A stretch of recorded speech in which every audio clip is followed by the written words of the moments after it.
16장 9절부터 16절까지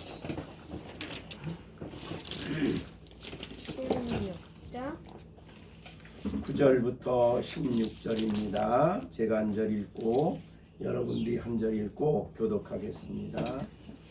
그리스도 안에서 우리의 동역자인 우르바노와 나의 사랑하는 스다구에게 문안하라. 그리스도 안에서 인정함을 받은 아벨레에게 문안하라. 아리스도블로의 권속에게 문안하라. 내 친척 헤로디온에게 문안하라.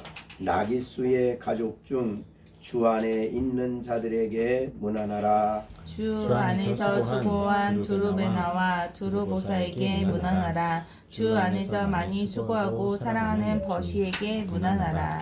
주 안에서 택하심을 입은 루포와 그의 어머니에게 문안하라. 그의 어머니는 곧 내 어머니니라. 아승그리도와 블레곤과 허메와 바르도바와 허마와 및 그들과 함께 있는 형제들에게 문안하라. 빌롤로고와 율리아와 또 네레오와 그의 자매와 올름바와 그와 함께 있는 모든 성도에게 문안하라. 너희가 거룩하게 입맞춤으로 서로 문안하라. 그리스도의 모든 교회가 다 너희에게 문안하느니라. 아멘. 네, 우리 장로교회를 우리 개혁교회라고 그러죠. 개혁교회라고 그럽니다. 물론 이제 캐톨릭과 구별해서 개혁교회라고 그러는데, 개혁이란 말은 이제 근본적으로 변화를 말하는데, 세상 사람들도 굉장히 좋아하는 게 개혁입니다. 그래서 정치하는 사람들도 다 자기가 정치를 하면 모든 걸 개혁할 거다 이렇게 얘기를 합니다. 새로운 세상을 만들 것처럼. 그런데 교회에서 개혁한다 그럴 땐 뭐를 개혁한다고 하는가? 그것은 자신의 생각이나 방법론을 가지고 교회를 바꾸는 것이 아니라 근본적으로 개혁은 성경으로 돌아가는 게 개혁입니다. 왜 개혁이 필요하냐? 교회는 시대를 지나면서 성경의 진리를 많이 떠나요. 그래서 그걸 깨닫고 다시 성경으로 돌아간다. 그래서 그걸 개혁이라 그럽니다. 그러니까 세상 사람들이 말하는 개혁과는 근본적으로 다릅니다. 우리는 개혁을 어떻게 해야 하느냐고 말할 때에 우리는 성경으로 돌아갑니다. 이렇게 말합니다. 그럼 우리가 성경으로 돌아갈 중요한 이유는 성경의 모든 말씀은 영원하기 때문입니다. 그리고 교회와 사람들에게 전해지는 진리를 생각할 때에 사람들은 시대가 바뀌어 여러 가지 외형적인 변화가 있지만은 영적으로 볼 때는 사람은 근본적으로 같다 그렇게 봅니다. 그래서 아브라함 때나 다윗 때나 또 사도 시대나 지금이나 사람들의 마음, 사람들의 영혼 변함이 없다. 그래서 죄로 인해서 부패하고 타락한 그런 시대에 살고 있고, 교회도 이 부패한 세상에 살고 있으면서 여러 가지 이유와 동기로 세상에 영향을 받아서 성경을 떠나는 그런 일이 계속됩니다. 그래서 초대 1세기 초대 교회를 지나서 로마가 기독교를 국교한 후로 500년 이후부터 1000년 동안은 중세 교회, 그래서 교회가 교권화되고 교황까지도 지배하는 그런 교권화된 그런 교황 제도 밑에서 너무나 많은 진리가 훼손됐습니다. 그래서 그 진리로 다시 돌아가자는 운동이 루터가 한 개혁이죠. 그래서 그 16세기에 유명한 루터가 개혁을 시작하고 그 이후로 개혁 교회가 탄생하게 됩니다. 그러면 오늘 우리가 사는 세대는 어떠냐? 여러분 어떻습니까? 교회가 개혁돼야 된다 그럴 때 여러분은 어떤 생각을 합니까? 우리가 똑같습니다. 성경으로 돌아가는 거다 이렇게 보는데 우리 그러면 오늘 우리가 로마서 16장을 보면서 교회가 근본적으로 개혁돼야 될 부분이 뭘까? 그거를 좀 먼저 생각을 해봤습니다. 그러면 성경이 말하는 참 교회의 모습은 어떠냐? 그걸 보여준 게 사도행전 2장 42절이죠. 오순절 성령이 있고 난 다음에 성령의 역사로 탄생한 교회가 어떠했는가? 대개 네 가지가 있습니다. 첫째는 사도행전 2장 42절에 교회는 사도의 가르침을 받았다. 그러니까 가르침이 있는 겁니다. 하나님의 말씀, 예수님의 말씀을 가르치는, 그래서 교회는 가르침을 받습니다. 두 번째, 서로 교제하며, 교제가 있었습니다. 또 세 번째는 서로 떡을 떼며, 이 떡을 뗀다는 건 성찬식입니다. 그 다음에 네 번째는 오로지 기도하기를 힘썼다. 이 네 가지입니다. 자, 그러면 이게 교회다. 이걸 잘하는 것이 교회입니다. 그런데 이 세 가지 중에 오늘 우리가 살고 있는 이 한국 교회, 또 우리가 신앙생활하는 우리에게의 이 네 가지가 잘 진행이 되고 있습니까? 우리 성경을 좀 우리 자신들을 생각해 보지요. 그래서 또 사도행전 2장 47절에는 하나님을 찬미하고 온 백성에게 칭송을 받는 그런 교회 모습이 초대교회의 모습이었습니다. 그런데 그 초대교회는 모이기를 이제 2장 46절에는 날마다 모이기를 힘썼다. 그러니까 날마다 마음을 같이하여 성전에 모이기를 힘쓰고, 그때는 성전이 있었으니까 집에서 떡을 떼며, 그러니까 왜 집에서 떡을 뗐냐면 성전에서 성찬식을 할 수는 없죠. 그러니까 집에서 떡을 뗐다. 성찬식입니다. 기쁨과 순전한 마음으로 음식을 먹었다. 교제죠. 자, 그러면 오늘날 교회를 여러분이 생각해 보면 이 네 가지가 잘 되고 있다. 그렇게 생각하십니까? 너무나 사실은 교회가 대형화되면서 가르침도 사실은 너무나 작죠. 물론 이런저런 이유로 배우는 사람도 있겠지만 교회가 성도들에게 말씀을 순수하게 가르치는 데 있어서 너무나 인색합니다. 그래서 요새는 대형 교회들은 보통 19예배까지 보니까 큰 교회는 그러죠. 그런데 그렇게 보려면 설교 시간을 얼마를 해야 되느냐? 그럼 이제 20분 내지 25분 그 설교입니다. 그래서 1시간 내에 싹 끝나야 돼요. 그러고 갑니다. 그러니 개인적으로 물론 집에 가서 성경을 연구하고 공부하고 그럴 수도 있겠지만 참으로 대다수의 사람들이 초대교회와는 너무 달라요. 초대교회는 날마다 마음을 같이하여 모였어요. 그리고 사도들의 가르침을 받았습니다. 우리가 그 바울 사도가 그 밀레도에서 떠나기 위해서 성경을 가르칠 때, 여러분 그 사도행전에 보면 그 유두고 사건이 있죠. 유두고 사건이 있습니다. 그래서 바울이 주일날 성찬식을 하고 강론을 시작을 합니다.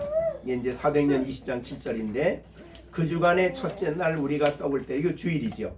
떡을 떼려 하여 모였더니 바울이 이튿날 떠나고자 하여 그들에게 강론할새 말을 밤중까지 계속했어요. 그러니까 그 강론이 밤중까지 계속이 됐어요. 아침부터 성찬식을 하고 그러다가 이제 그 유두고가 창문에 걸터 앉아서 졸다가 떨어져 죽었지요. 그래서 바울이 내려가서 죽은 그를 다시 데리고 와서 살렸죠. 그리고 난 다음에 그거로 끝난 게 아니에요. 네, 거기 성경에 보면 뭐라 그랬냐면 그 11절이죠. 사도행전이죠. 그러니까 유두고를 데리고 몸을 안고 떠들지 마라. 생명이 있다. 살았다. 살려놓고 11절에 올라가 이제 다시 예배 드리는 대로 올라간 겁니다. 떡을 떼어 먹고 그 다음에 오랫동안 곧 날이 새기까지. 그러니까 아침에 성찬식을 하고 밥 먹고 강론을 시작해서 밤늦게까지 했는데 유두고 사건이 일어났고, 그러니까 다시 올라가서 식사를 다시 하시고 밤이 새도록 강론했어요. 그렇게 그러니까 하나님 말씀을 그렇게 또 사모도 했고 그렇게 간절히 말씀을 배웠다. 여러분 그렇게 몇 시간씩 설교 성경 강론을 들어보셨습니까? 몇 시간씩. 자, 그게 이제 초대교회예요. 두 번째는 서로 교제하며. 교제가 있는가? 되게 이제 하도 교제가 어려우니까 설교하다가 설교 끝나고 다 이제 옆에 분들하고 악수하십시오. 교제하십시오. 그러고 이제 끝나고 일어나서 다 나가면서 목회자들에게 있는 사람들에게 인사하고 그러고 가요. 그 교제가 있습니까? 현대교회가? 참 그게 어려워요. 그 다음에 성찬식도 이제 여기 이때는 모일 때마다 했어요. 성찬식을. 왜냐하면 예수님의 십자가를 생각하게 하는 것이기 때문에 모일 때마다 떡을 뗐어요. 성찬식이 있었죠. 지금은 우리는 이 성찬식이 그렇게 흔하진 않죠. 어쩌다가 이제 한 교회에서 2번이나 3번이나 4번이나 뭐 이렇게 합니다. 그 다음에 오로지 기도하기를 힘쓰니라. 그 개인 기도 말고요. 개인 기도 교회가 모여서 말씀을 듣고 기도하기에 힘썼다. 이게 교회 모습이에요. 그런데 우리는 어떨까? 이게 안 된다면 이거를 개혁을 해야 된다는 거예요. 이거로 돌아가는 게 개혁이에요. 그렇게 우리가 생각을 하시면 되겠습니다. 자, 그런데 오늘 이제 로마서 16장에 우리가 특별히 강조되는 게 뭐냐면 로마서 16장에는 이 문안이라는 말이 계속 나왔죠. 문안이요. 그 문안이 뭐냐면 교제하라는 뜻입니다. 초대교회. 그래서 왜 이 말을 했느냐 이번에 다시 뭘 생각하니까 자, 우리 로마에 언제 교회가 생겼습니까? 언제요? 오순절에 베드로가 설교할 때에 3,000명이 회개했죠. 그리고 난 다음 그 사람들이 어떤 사람들입니까? 그러니까 오순절을 지키기 위해서 예루살렘에 올라왔던 사람들이에요. 자, 그런데 그들이 어떤 사람인가 보십시다. 사도행전 2장 9절부터 10절까지 보면은 각 지역에 흩어있던 유대인과 유대교에 입교한 유대교로 개종한 사람들이 오순절을 지키러 왔어요. 자, 그 사람들이 누굽니까? 9절에 바데, 메데, 엘람, 메소포타미아. 이 지역은 이제 메소포타미아에 있는 지역이에요. 이스라엘 백성이 포로로 잡혀갔던 지역이죠. 거기 있던 사람입니다. 그 다음에 유대, 갑바도기아, 본도, 아시아, 부르기아, 밤빌리아. 이 지역은 터키 지역입니다. 거기에 있던 사람들이 또 이제 유대인으로서 있던 절기를 지키러 왔죠. 그 다음에 애굽, 구레네, 가까운 리비아 여러 지방에 사는 사람과 이건 이제 아프리카 지역에서 왔어요. 그 다음에 나옵니다. 오늘 설교와 관련한 어디로 온 사람이냐면 로마로부터 온 나그네, 곧 유대인과 유대교에 입교한 사람들 중에 로마로부터 온 사람들이 있어요. 그러니까 이때 온 사람들 중에 베드로의 설교를 듣고 예루살렘에 머물러 있으면서 교회로서 훈련을 받았어요. 그죠? 그러니까 이때 그래서 그들은 뭐 먼 데서 왔기 때문에 날마다 모였죠. 사도들을 통해 날마다 설교를 듣습니다. 그런데 이제 바울이 와가지고 박해가 시작이 됐죠. 큰 박해가 시작이 돼서 스데반 사건으로 인해서 박해가 시작이 되죠. 그게 이제 로마 사도행전 8장 1절이죠. 사울은 그가 죽임당함을 마땅히 여기더라. 그날에 예루살렘에 있는 교회에 큰 박해가 일어나 사도 외에는 다 유대와 사마리아와 모든 땅으로 흩어졌다. 그러니까 오순절에 모였던 사람들이 얼마 됐는지 모르지만 기간이 훈련을 충분히 받고 머물러 있는 그들이 흩어졌어요. 얼로 자기가 왔던 지역으로. 왜? 박해가 일어나서 거기서 로마에 있던 사람들도 로마로 가서 복음을 전해서 교회가 로마가 세워진 거예요. 그러니까 로마나 이런 전 지역에 세워진 교회는 지금같이 선교사가 가거나 목회자가 가서 개척하는 게 아니에요. 평신도들이 가서 복음을 전해서 교회가 만들어졌어요. 그게 바로 초대교회죠. 그래서 로마에서도 오순절에 예수 믿었던 사람들이 로마로 가서 복음을 전해서 교회가 이미 세워져 있었어요. 바울이 갔을 때. 그런데 바울이 이제 1, 2, 3차 전도여행을 하잖아요. 그래서 여기 16장에 나오는 16장 1절부터 16절까지 나오는 이 사람들은 오순절에 믿은 사람들이 아니라 바울이 1, 2, 3차 선교 여행을 하면서 선교 지역에서 믿었던 사람들이에요. 그들이 이제 이런저런 이유로 로마로 갔지요. 로마로 가면 그들도 그곳에서 복음을 전하지요. 그러면 가정교회가 세워져요. 그러면 알고 보면 이쪽에 먼저 있던 로마에 있던 교인들은 주로 사도들에 의해서 말씀을 듣고 복음을 듣고 그랬던 사람들이죠. 그래서 다분히 유대주의를 아직 벗어나지 못한 사람들이에요. 그러나 바울을 통해 복음을 들은 사람들은 전혀 다르죠. 예수를 믿지만은 정말 자유함을 얻은 사람들이에요. 우리 앞에서 우리 15장에 말한 대로 믿음이 그래도 큰 사람들이죠. 자, 이 사람들이 가서 또 교회를 세우죠. 가정교회를 세우죠. 근데 그 사람들하고 이미 있던 교회하고 교제해라. 이런 배경이에요. 이게 16장이. 자, 그래서 16장에 나오는 오늘 지난주에 이제 우리 3절부터 했지 않습니까? 거기 여러 사람들이 나오고 그 다음에 오늘 9절부터 나오는 이 사람들은 바울이 아는 사람들입니다. 바울이 1, 2, 3차 선교여행 때에 에베소 뭐 여러 지역을 복음 전하면서 그 지역에 살던 사람들이 로마로 가서 로마에서 신앙생활하는 사람들이에요. 그러니까 그들을 향해서 먼저 믿는 로마에 있는 교인들은 바울이 깨달았던 복음을 아직 못 들은 사람들이죠. 그래서 바울은 로마에 갈 때 내가 가서 내 복음을 좀 전하고 싶다. 내가 너에게 복음을 전할 거다. 라고 얘기한 것은 이 바울이 그 하나님의 계시로 그리스도에 대한 그 풍성한 진리를 복음의 풍성한 내용을 이게 앞에서 이제 말한 이 로마서 앞부분에서 말한 그런 내용들이죠. 그거를 가서 전하고 싶었던 거예요.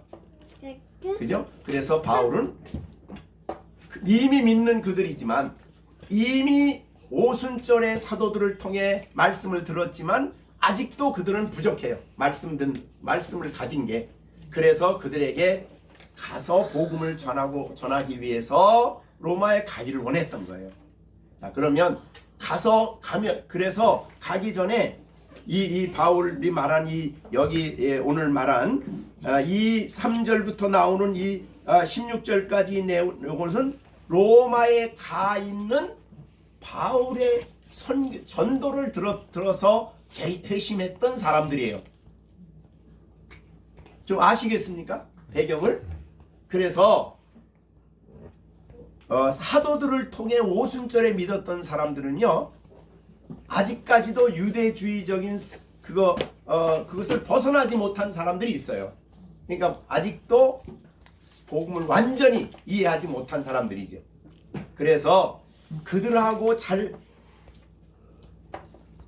그러나 그들도 예수 믿었기 때문에 서로 여기에 이제 말하는 사람들을 문안하고 서로 교제해라 하는 내용이 이제 문안의 뜻이에요. 자, 그러면 문안한다는 말은 단순히 안녕하십니까 하고 묻는 게 아니고 교제 속으로 들어간다 그런 뜻입니다. 교제한다. 자, 그래서 그런 이 교제의 중요성을 바울 사도가 알았기 때문에 어느 교회, 어느 가정교회, 어느 이 바울이 전한 사람들에게는 사실은 이방인들이 거의 이방인들, 노예들, 또 흑인들, 뭐 이런 그다음에 뭐 여러 종류의 사람들이 있는데 그 사람들이 예수 믿고 그들 그들에게 이제 가정교회가 생기니까 이미 로마에 있는 믿음을 가진 사람들은 그들과 문안하고 교제해라, 교제 속으로 들어가야 된다 라는 것을 말하는 내용이 여기 문안하는 내용입니다.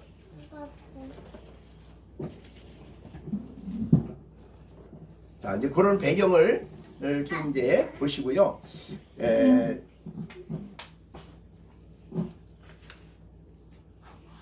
자, 그러면 그렇게 생각하시고 이 교제의 중요성을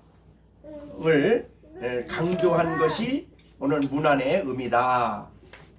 이제 여러분들이 생각하시고, 우리 인간 아까도 말했지만은 교제가 왜 그렇게 중요하냐?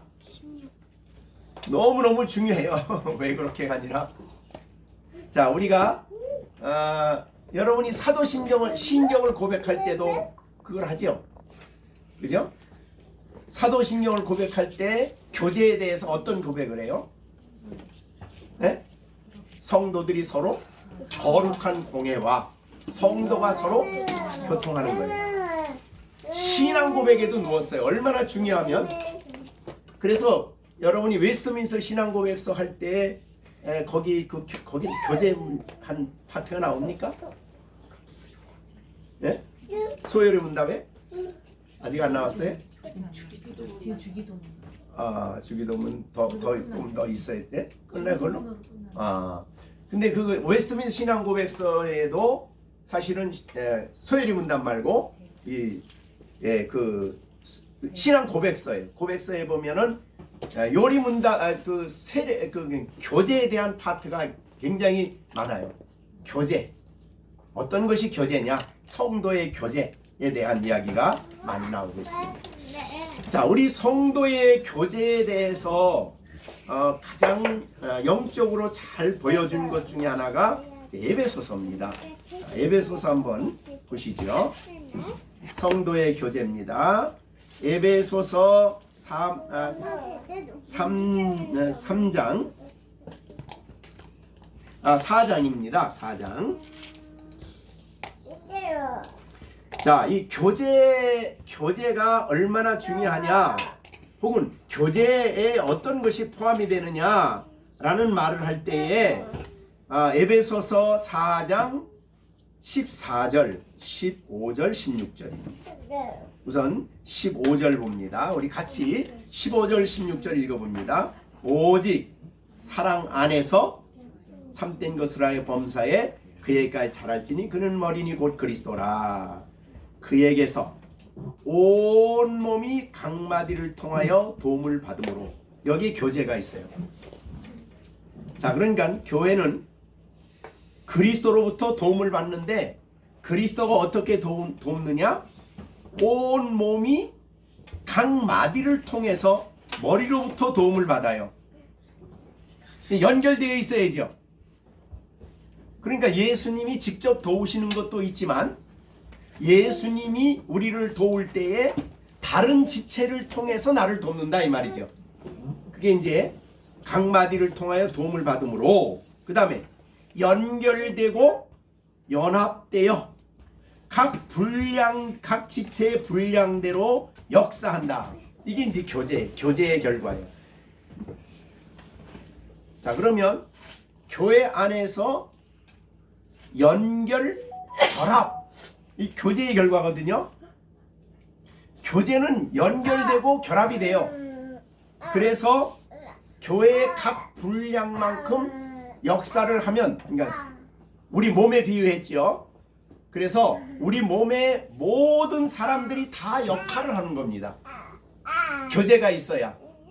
그래서 그리스도로부터 그 사람을 통해서 모든 기관이 서로 연결이 돼가지고 분량대로 역사하여 몸을 자라게 한다. 몸이 자라요. 그래서 사랑 안에서 스스로 세운다. 이게 그 성도의 교제의 결과다. 이렇게 볼 수 있죠. 자, 예를 들자면 대형교회에 참석합니다. 자, 예배를 드렸어요. 예배 드리고 단순히 예배로 갔어요. 그럼 다른 지체로부터 도움을 받습니까? 도움을 못 받죠. 그래서 이제 그걸 보충하기 위해서 물론 구역 활동이 있고 또 요새는 이제 그걸 더 다른 방법으로 대형 교회들은 골프 클럽 또 무슨 클럽 이렇게 취미 생활로 클럽을 만들어요. 그래서 그 취미 생활을 통해서 교제를 하게 해요. 근데 그건 교회의 교제가 아니죠. 그거는. 야, 여기에 16절입니다. 15절 16절인데 에베소서 그의 그리스도에게서 온 몸이 각 마디를 통하여 도움을 입음으로 연결되고 결합되어 각 지체 분량대로 역사하여, 그러니까 각 사람이 다 일을 해야 돼요. 다 역할을 해야 돼요. 그래서 오늘 우리 주보 누가 놀아줬어요? 오늘? 시온이가 놀아줬죠. 헌금 누가 했어요? 시준이가 했죠.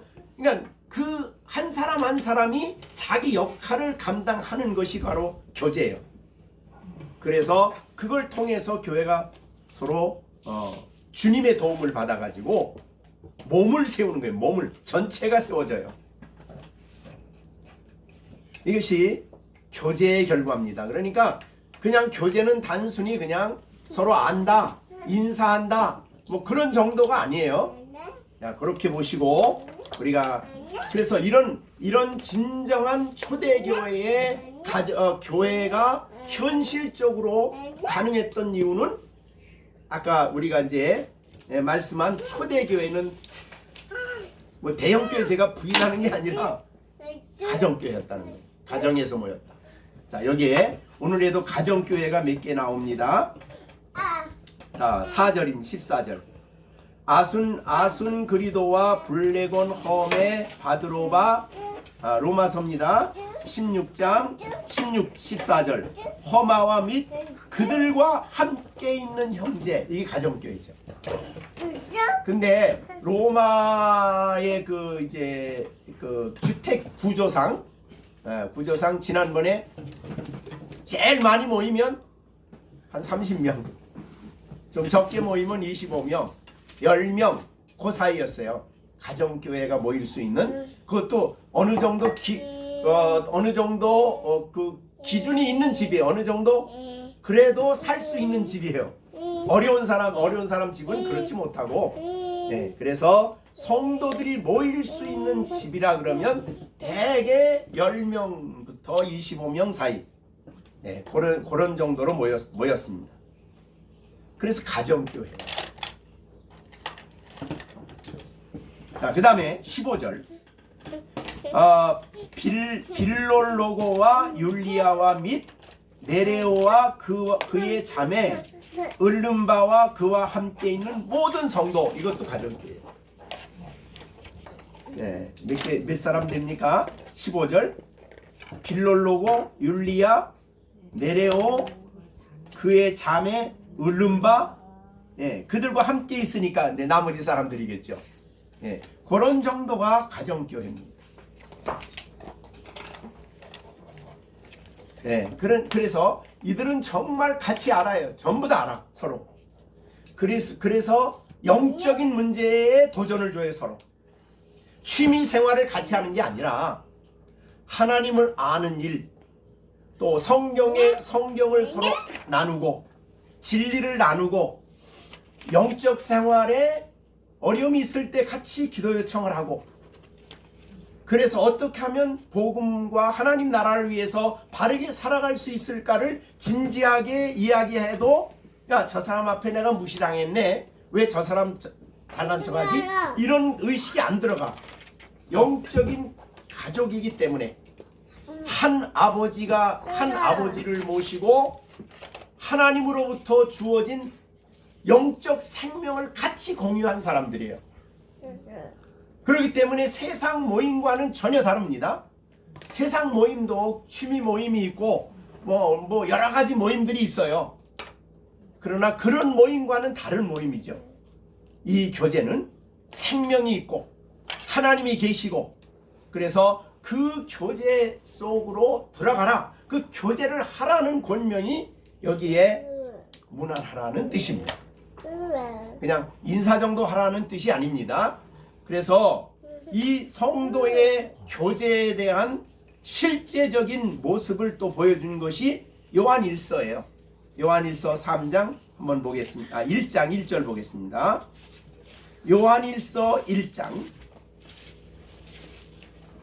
자, 거기에 교제가 나옵니다. 3절 4절을 읽겠습니다. 3절 4절 같이. 우리가 보고 들은 바를 너희에게도 전함은 너희로 우리와 사귐이 있게 하려 함이니. 우리의 사귐은 아버지와 그의 아들 예수 그리스도와 더불어 누리라. 예, 더불어 사귐. 그러니까 그리스도인의 교제 속에는 예수님과 하나님 아버지가 같이 역사하는 그런 교제예요. 그래서 4절. 우리가 이것을 쓰면 우리의 기쁨이 충만하게 하려 합니다. 그러니까 성도들의 교제는 주님이 그 안에 있고 하나님이 그 안에 계시는 교제를 하는데, 그런 교제, 주님을 알아가고 하나님을 알아가고 하나님 앞에 기도하고 이렇게 하나님께 순종하는 그런 아름다운 사귐, 그 교제 속에는 기쁨이 있는 거예요. 그런 기쁨입니다. 영적 기쁨입니다.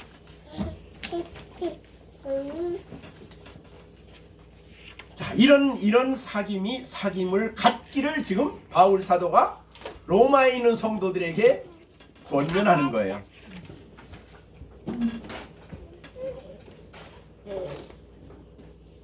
자, 아시겠죠? 그래서 여기에 그 문안하라는 말은 단순히 그냥 안녕하십시오, 안녕하십니까 이렇게 하라는 뜻이 아니라 굉장히 영적으로 깊은 의미가 있는 교제하라는 뜻이다, 이렇게 보시면 되겠습니다. 자, 그러면 이렇게 초대교회에 여기에 지금 나온 사람들은요, 지금 여기에 오늘 우리가 3절부터 지난주에 설교했지만 오늘 이제 8절부터니까 9절부터니까 여기에 나온 사람들은 성도의 교제를 통해서 믿음이 성숙한 사람들이에요. 그래서 그들의 그 교제는 정말 아름다운 공동체를 만들 수 있는 사람들이에요, 이 사람들은. 그래서 오늘 설교의 제목을 복음이 만들어낸 아름다운 공동체는 교제가 있는 공동체다. 그냥 교회에 다니고 교회에 나와서 일정한 순서에 따라 그냥 예배 드리고 그리고 그냥 떠나고 그리고 일주일 동안 그냥 아무 생각 없이 살다가 주일날 와서 또 한 번 하고, 그런 것이 아니라 이 말이죠. 자, 그러면 어떤 초대교회에 아름다운 교제가 있는, 하나님과 아름다운 교제, 성도들과 아름다운 교제가 있는 초대교회의 모습을 우리가 오늘 성경의 성도들의 모습을 볼 수가 있어요. 자, 그러면 9절부터 보겠습니다. 첫째, 나오는 사람이 누굽니까? 9절, 그리스도 안에서 우리의 동역자인 우르바노. 이 우르바노는 여기 이제 앞에 뒤에도 나오겠지만 사실은 자세히 잘 몰라요. 여기 이름만 나온 사람들이 많아. 그래서 잘 모르는데, 여기에 우르바노는 라틴식이라면 로마 사람들이죠. 로마 사람들인데 라틴식으로 노예 이름이랍니다. 노예. 그러니까 노예가 우리의 동역자가 되었어요. 야, 우리가 이 성경의 바울 서신에서 동역자 그러면 일반 처음 믿은 사람이 아니에요. 디모데를 나의 동역자라 그래요. 그러니까 굉장히 하나님의 교회에서 말씀으로 중요한 역할을 하는 사람들이에요. 동역자가. 그러니까 우르바노예요. 노예였어요. 그 노예였던 그가 예수 그리스도를 믿고 그리스도 안에 들어와서 훈련을 받고 공동체 안에서 성장하여 그리스도 안에서 우리의 동역자가 된 사람이 우르바노입니다. 이 사랑과 무난하십시오. 그러면 로마의 교회에 큰 유익이 되겠죠. 그 다음에 나의 사랑하는 스타구는 헬라식 표현법입니다. 이름이 헬라인이죠. 나의 사랑하는 스타구. 그러니까 이 사람은 이방인 중에서 특별히 헬라인이에요. 그렇기 때문에 로마에 갔던 사도들의 신앙 훈련을 받고 훈련을 받은 이 사람들이 이방인에게 문을 열기 시작한 것은 사도행전 10장의 고넬료 사건 때문입니다. 고넬료 사건이 있기 전까지는 초대교회의 훈련을 받은 사람들이 이방인으로 한 자리에 앉질 않았어요. 우린 유대인인데. 그런데 고넬료 사건 때문에 하나님이 이방인에게도 성령 주시네? 이게 그래서 교회 역사에 있어서는 사도행전에 있어서 고넬료 사건이 굉장히 유명해요. 중요하고. 그래서 바울이 고넬료 집에 갔다 왔다 그러니까 예루살렘에 있는 교인들이 뭐라 그럽니까? 야, 네가 어떻게 유대인이 이방인하고 한 자리에서 밥을 먹어? 이렇게 막 난리를 친 거예요. 그래서 베드로가 설명을 하죠. 야, 하나님이 우리에게 주신 성령을 고넬료에게도 주셨다. 그러니까 유대인들이 예루살렘 교회에서 뭐라 그래요? 깜짝 놀라요. 아니 그러면 이방인에게도 하나님이 구원 주셨나? 이렇게 얘기가 된 거예요. 그런 정도야. 그래서 고넬료 사건이 있기 때문에 10장에 바울이 저 수리아 안디옥에 가서 구레네 사람들이 바나바가 이방인에게 복음을 전하죠. 그렇게 가능할 수 있었어요.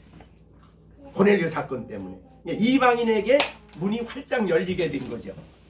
자, 어떻든 그러기 때문에 여기에 로마에 있던 교회는 아직도 유대인들이에요. 유대주의적인 사고를 가진 사람들이 중심이 돼 있었어요. 그러니까 바울에게 복음을 들은 사람들이 가서 그들과 교제하는 가운데 복음의 참 의미를 이제 깨닫고 교제가 이루어지게 된 것이다. 그렇게 이루어지도록 바울이 권면하는 것입니다. 자, 그 다음에 10절. 그러니까 이 복음 안에서는 이방인, 유대인. 그 다음에 노예, 주인 차별이 있습니까? 그리스도 안에서는 없어요. 그래서 그리스도 안에서란 말을 우르바노를 쓸 때 그리스도란 말을 써요. 그래서 의도적으로 야, 그리스도 안에서 노예와 주인의 차이가 없다. 우린 모두가 다 그리스도 안에서 한 아버지의 자녀다. 이거를 강조하는 거죠. 이게 아름다운 거예요. 사실은 이게 우리는 지금 이 말씀을 들으니까 그렇지 로마 시대에 이런 엄청난 일입니다. 이거는. 네? 노예와 이방인의 구별, 주인의 구별이 없어져요. 그리스도 안에서 다 말씀 배우고.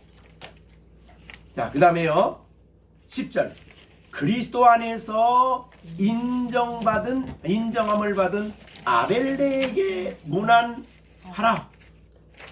여기에 인정받았다는 말은 혹독한 고난 속에서도 예수 믿는 믿음을 안 버렸다는 거예요. 예수를 지켰다는 거예요. 혹독한 시련 속에서. 그래서 그것 때문에 그리스도 안에서 모든 교회가 이 아벨레를 인정했어요. 그 혼란, 그 혹독한 고난과 박해 속에서도 흔들림이 없이 예수 그리스도를 굳게 믿었다 이 말이죠. 그게 인정이라는 의미입니다. 그 다음에 아리스토블로의 권속에게 문안하라. 그럼 이건 이제 여기 아리스토블로는 헤롯 대왕의 손자라 그래요. 헤롯 대왕. 여러분 헤롯 대왕 그럼 예수님 죽이려고 했던 사람이잖아요, 그죠? 예. 근데 그 헤롯 대왕의 손자가 예수를 믿었는데 교회가 그 사람을 교회 안으로 받아들여서. 그러니까 알고 보면 사실은 교회를 엄청나게 예수님을 박해하고 죽이려고 했고 그 자식들은 교회를 엄청 박해했던 사람들 아니에요. 그런데 예수 믿고 나니까 그게 다 끝이 나요. 그리스도 안에서 아리스토블로의 권속이니까 귀족들이겠죠. 그러나 하나님의 교회에서는 귀족 노예 차별이 없는 거예요. 그리스도 안에 사나요. 그러니까 사실은 이렇게 엄청난 개혁이 교회 안에서 가능한 거죠. 그리스도 안에서. 그 다음에요 11절 내 친척 헤로디온에게 했죠? 했나요? 아니요. 예, 내 친척 헤로디온에게 문안. 이것도 유대인으로서 헤롯 가문에 속한 사람이에요. 네, 그런데 문하라. 그리고 나기수 이 사람은 로마의 높은 지위에 있었는데 글라우디아 황제의 아주 최측근이었다고 그래요. 그러니까 나중에요 콘스탄틴 황제가 처음에는 기독교를 박해했어요. 그러다가 콘스탄틴 황제가 나중에는 기독교를 박해하고는 정치할 수가 없었어. 왜? 자기 주위에 있는 황족들 중에서도 예수를 믿고 더군다나 콘스탄틴 황제의 어머니는 완전히 기독교 신자. 그러니까 이 바울이 로마에 가서 복음 전해가지고 황족들에게 그렇게 복음이 전해졌어. 그러니까 이런 세상적으로는 황족이지만은 그러나 하나님 앞에는 모두가 다 하나의 형제예요. 자매예요. 이런 아름다운 공동체가 이 지구상에 어디 있습니까? 교회죠. 자, 그 다음에 12절 주 안에서 수고한 두루베나와 두루보사. 이게 자매라고 그랬습니다. 자매. 두루베나 두루보사. 딴 데는 안 나와요. 근데 바울은 주 안에서 수고한 두루베나와 두루보사. 그 다음에도요 주 안에서 많이 수고한 버시. 이 버시는 이제 로마 시민권을 가진 사람이라고 그러는데요. 예, 어떻든 주 안에서 많이 수고한 사랑하는 버시. 그 전에도 얘기했지만은 뭘 어떻게 수고했는지는 적질 않아. 왜 그랬을까요? 그러면 그 당시의 교회는 그 사람의 수고를 모르는 사람이 없어. 너무 많은 지역의 사람들이 알고 있어. 그래서 바울 사도가 주 안에서 많이 수고한 벗이 그러면 교회 안에서는 저분은 그런 수고를 했구나라는 걸 알려질 정도라. 그렇게 많이 수고를 했어요. 주 안에서 수고한 두루베사, 버시. 그 다음에 이 사람들이 이렇게 이렇게 모든 것을 다해서 수고할 수 있는 그런 마음이 누가 억지로 시킨 거 아니에요. 그죠? 예수 믿고 거듭나고 하나님의 영을 받고 성령이 그 안에 역사하니까 한 거지. 억지로 시킨 거 하나도 없어요. 그런데 그렇게 많이 수고했습니다. 그 다음에 13절. 주 안에 택하심을 받은 루포와 그의 어머니. 여기 루포는 마가복음 15장 21절에 알렉산더와 루포의 아버지 구레네 시몬 이렇게 돼 있죠. 예, 이것이 마가복음 15장 21절이에요. 그러니까 여기에 나오는 루포는 알렉산더와 형제고 그 아버지는 예수님이 십자가 지고 가실 때 억지로 지고 갔던 구레네 시몬이고 여기에 나오는 어머니는 바울이 내 어머니다 한 어머니는 구레네 시몬의 부인이죠. 그러니까 정말 그 억지로 십자가를 지고 간 구레네 시몬이지만 그 온 집이 초대교회에 아주 중요한 바울 사도의 사역에 중요한 역할을 했어요. 그런데 여기에 그의 어머니는 곧 내 어머니다 이런 표현을 썼어요. 물론 실제로 그리스도 안에서 우리는 어머니란 말을 할 수 있는 거죠. 그리스도 안에서, 교회 안에서. 그러나 여기의 의미는 좀 더 다른 것 같아요. 내 어머니다 라고 표현을 한 걸 보면 바울의 선교 사역에 있어서 어머니가 위로하는 것처럼 바울을 위로하고 바울에게 눈물로 기도하고 그렇게 바울을 도왔던 사람이에요. 그래서 내 어머니다 할 만큼 바울에게는 잊을 수 없는 분이시죠. 근데 이렇게 할 수 있는 게 어떻게 가능하냐? 복음 때문이죠. 그죠? 예수님을 믿기 때문이고 그리스도가 이렇게 이 사람들을 변화시켜 놓은 것이죠. 그 다음에 이런 아름다운 관계가 이 세상의 다른 데서는 일어날 수가 없어요. 뭐 혈통적으로 부모 자식 간의 관계는 있을 수 있지만 여기에 아무 관계가 없는데도 불구하고 어머니 역할을 할 수 있는 이런 희생과 따뜻한 사랑과 수고를 줄 수 있는 사람은 복음 안에서 구원받은 사람이죠.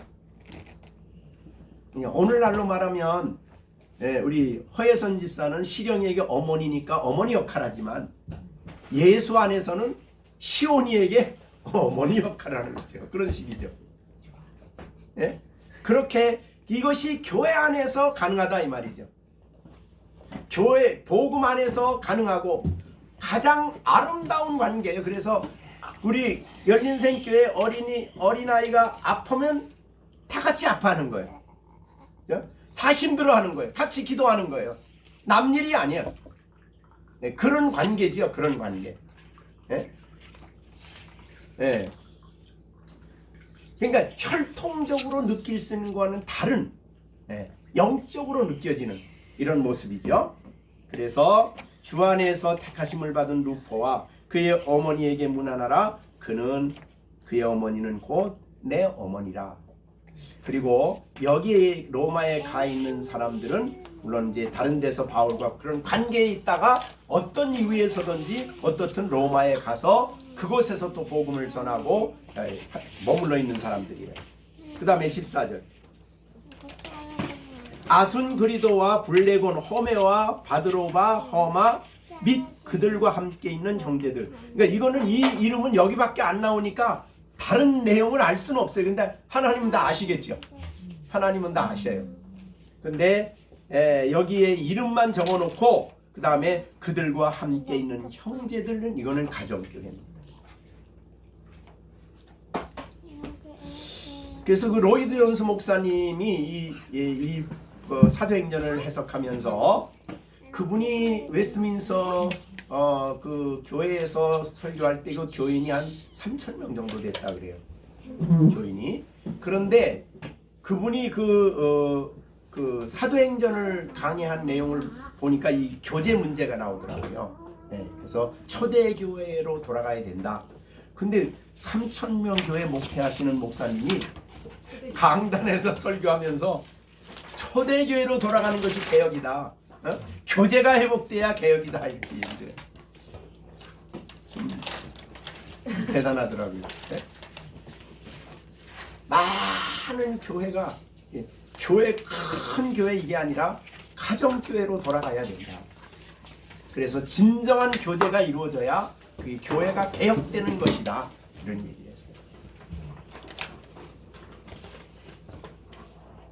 자, 그 다음에 15절입니다. 빌롤로고와 율리아 또 네레오와 그 자매와 울룸바와 그와 함께 있는 모든 성도, 이것도 이제 가정교회죠. 모든 성도에게 문안하라. 그러니까 이 교회는 바울에게 복음을 받은 사람들이 로마로 가서 거기서 복음을 전해서 가정교회를 이룬 사람들이. 그래서 바울이 알죠. 그러니까 초대교회는 우리가 그 아까 사도행전 보면은 이 사도행전 8장에 그 얘기했죠. 박해 때문에 사도 외에는 다 유대 땅으로 흩어졌어요. 그 다음에 사도행전 8장 4절 보면 이랬어요. 뭐라고 그랬죠? 사도행전 4장 8절 8장 4절 사도행전 8장 4절 그 흩어진 사람들이 두루 다니며 복음을 전합니다. 그러니까 흩어져서 가만히 있을 수가 없죠. 흩어진 사람들이 다. 그런데 그 다음에 누가 나오냐면 빌립이 나와요. 빌립이 사마리아에 가서 복음 전한 거거든요. 그러니까 왜 이 빌립을 했냐면 흩어진 사람들이 각각 지역에 가서 복음을 전했는데 그 중에 하나가 지금 빌립이에요. 그럼 이게 무슨 뜻일까요? 흩어진 사람들이 복음 전하는 곳마다 하나님이 놀랍게 역사해서 빌립이 사마리아를 변화시켰던 것처럼 그들이 가는 곳곳마다 복음을 전해서 변화가 일어났다. 그거를 지금 이 누가복음에서는 기록하고 있습니다. 그러니까 땅끝까지 이르러 복음을 전하는 거예요.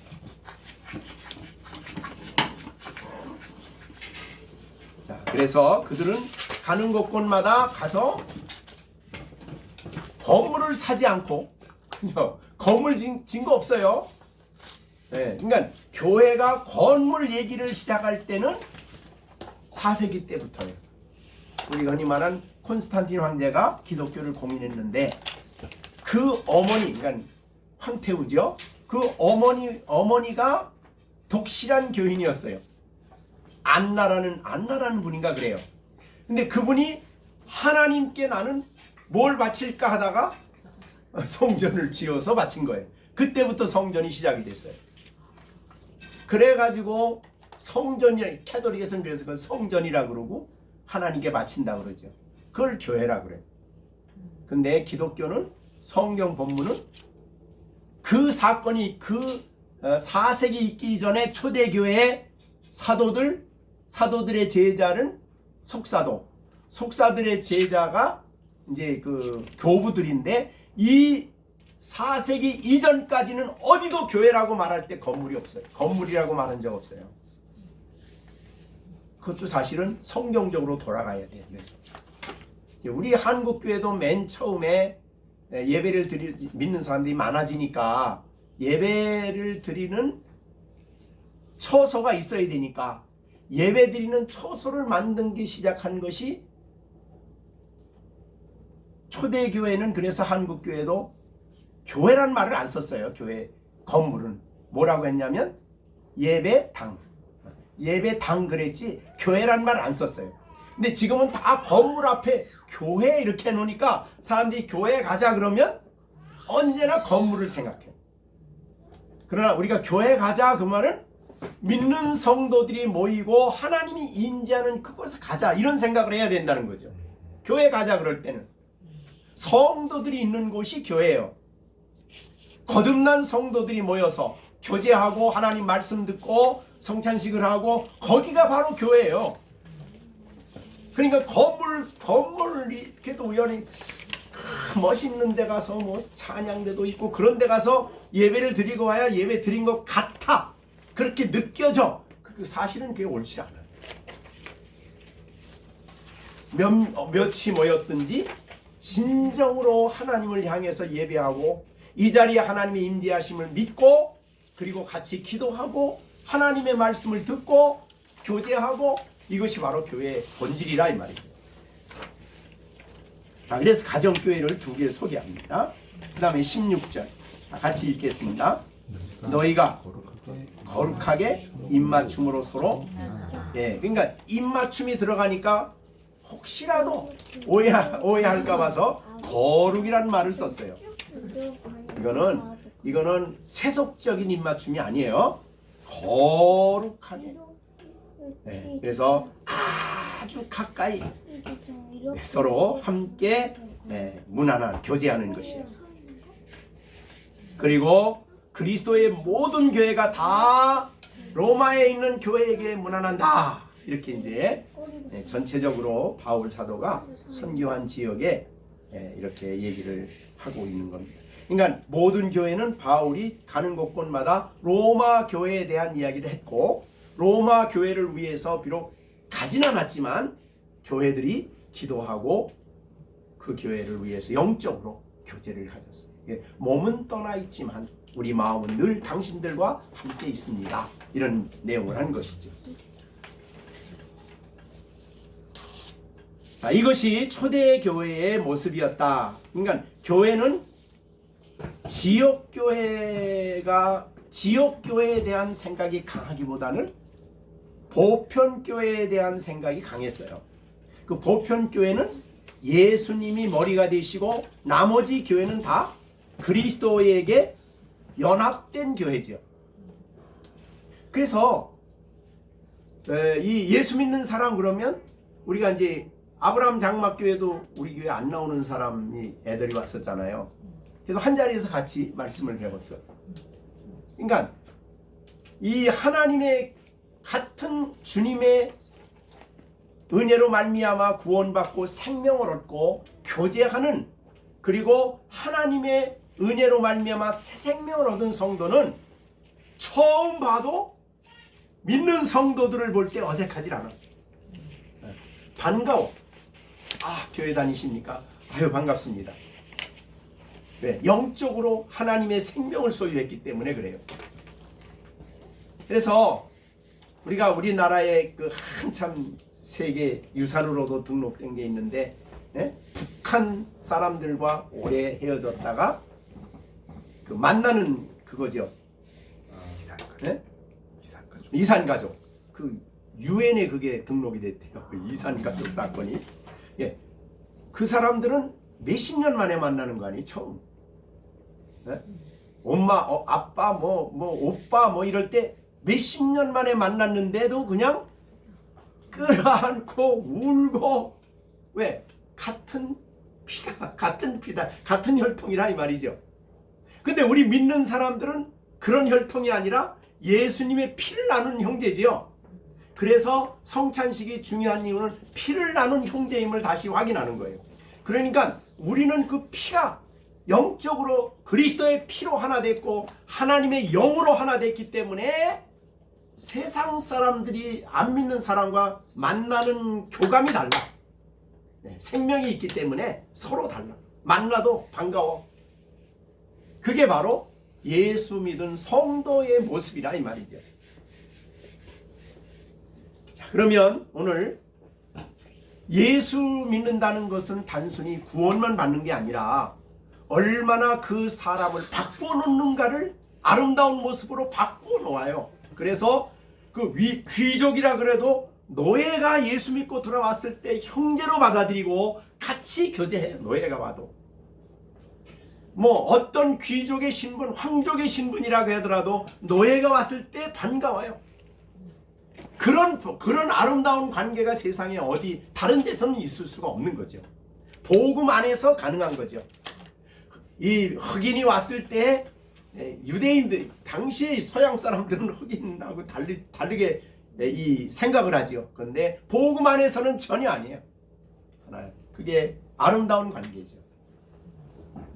이것이 오늘 하나님의 복음이 만들어 놓는 아름다운 공동체가 바로 교회고 그 교회의 대표적인 특징이 바로 교제고 교제는 단순히 그냥 인사 정도 아는 그냥 눈으로 그냥 아는 정도가 아니라 예수님의 도움이 그분을 통해 내게 오는 관계예요.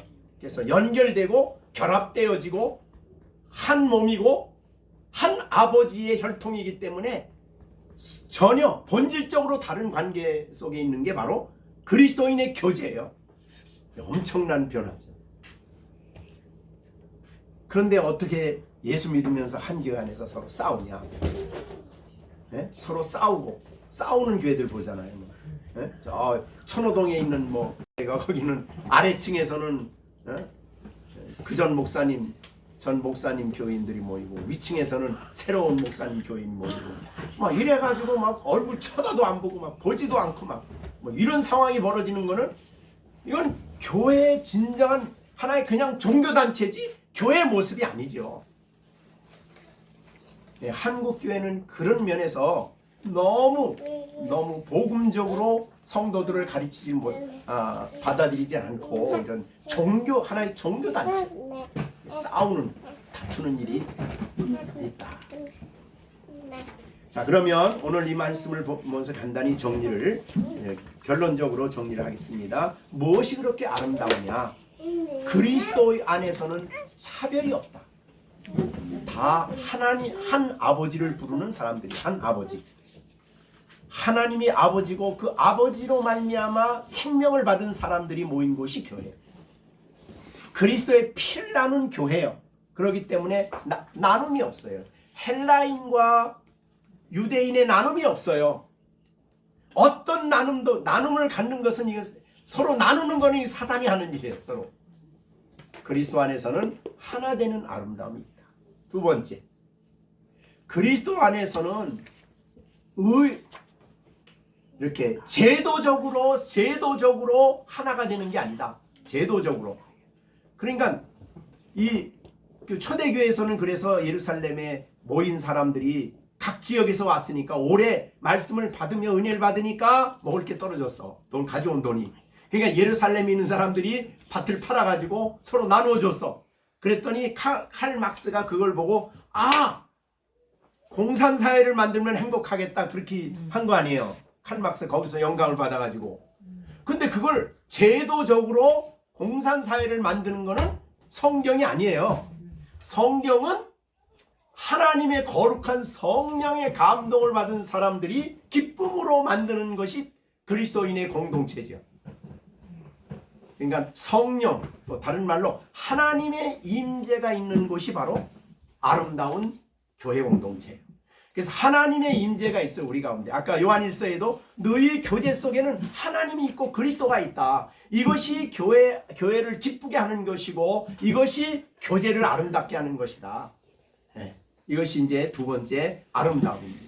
세 번째는 교회는 끊임없이 그리스도를 닮아서 점점 완전해가고 변화되어 가는 것이 교제의 결과예요.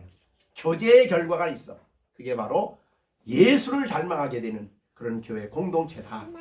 우리의 마음이 그래서 우리가 지금 우리 자라는 아이들이 지금 옛 본성이 아직 본성에 따라 행동하기 때문에 좀 이렇게 죄의 본성이 나타나긴 하지만 하나님과 교제하는 가운데 이런 거 점점 변화되어지고 점점 새로워지고 점점 그리스도의 모습으로 아름답게 변화돼 간다 이 말이지. 세상은 안 그래요. 얘 성품 그래. 얘는 그런 애야. 그러지만 교회는 그런 애가 없어요. 주님을 본받아 성숙되어 간다. 예수님의 아름다운 성품으로 변화되어 간다. 이것이 교회입니다. 네, 기도하고 다 같이 우리 같이 주신 말씀 생각하시면서 하나님 우리 열린샘 교회가 서로 모든 벽이 무너지게 하시고 오늘까지 또 그렇게 되어감을 감사드립니다. 정말 우리가 서로 그리스도를 통해서 하나 되어 예수님으로 말미암아 우리가 말할 수 없는 많은 도움을 주고받으며 살아가게 하여 주시고 우리가 점점점 교제가 깊어지면서 예수를 닮아가는 우리 열린샘 교회 성도들이 되게 하여 주시고 한국 교회 될 수 있도록 역사해 달라고 우리 다 같이 합심해서 기도하겠습니다. 은혜로우신 아버지 하나님, 오늘도 예배를 마치고 주의 말씀을 주셨습니다. 아버지, 교회가 변화될 가장 중요한 일은 무엇보다도 교제를 회복하는 일인데 오늘날 한국 교회는 너무 지나친 지교회주의와 그리고 아버지 교회 외형적인 문제로 인해서 아버지 교제가 상실되는 이런 안타까운 현실이 있었습니다. 아버지 하나님, 우리 교회가 진정으로 그리스도의 생명을 소유하고 예수님을 모신 교회로서 아름다운 모습이 회복되어지는 우리 열린샘 교회 되게 하시고, 또한 이들이 될 수 있게 하여 주시며 아름다운 교제가 나타날 수 있게 하여 주시며, 우리 자라는 아이들이 점점점 예수를 닮아서 그리스도의 형상으로 속사람이 변화되어가는 놀라운 역사가 있게 하여 주시옵소서. 아버지 열린샘 교회를 하나님이 사랑해 주시고 아버지 하나님의 거룩한 뜻을 받들어 지금 아버지 여러 지역에 아버지 또한 관계를 갖고 있습니다. 그 교회를 사랑하고 교회를 섬기는 가운데서 수고하며 애쓰며 살아갈 수 있는 우리 교회 되게 하시고, 이를 감당할 수 있도록 저들의 직장과 저들의 가정과 저들의 모든 삶의 은혜를 베풀어 주시옵소서. 예수님의 이름으로 간절히 기도하옵나이다. 아멘. 이제는 우리 주 예수 그리스도의 은혜와 하나님 아버지의 넓고 크신 사랑과 성령의 교통, 감화, 인도 충만케 하심이 오늘도 주의 말씀을 듣고 아름다운 교제 생활을 회복할 것을 마음에 다짐하는 우리 열린샘 교회 모든 성도들, 모든 우리 교회 위에, 그리고 한국 교회 위에 이제로부터 영원토록 함께 계실지어다. 아멘.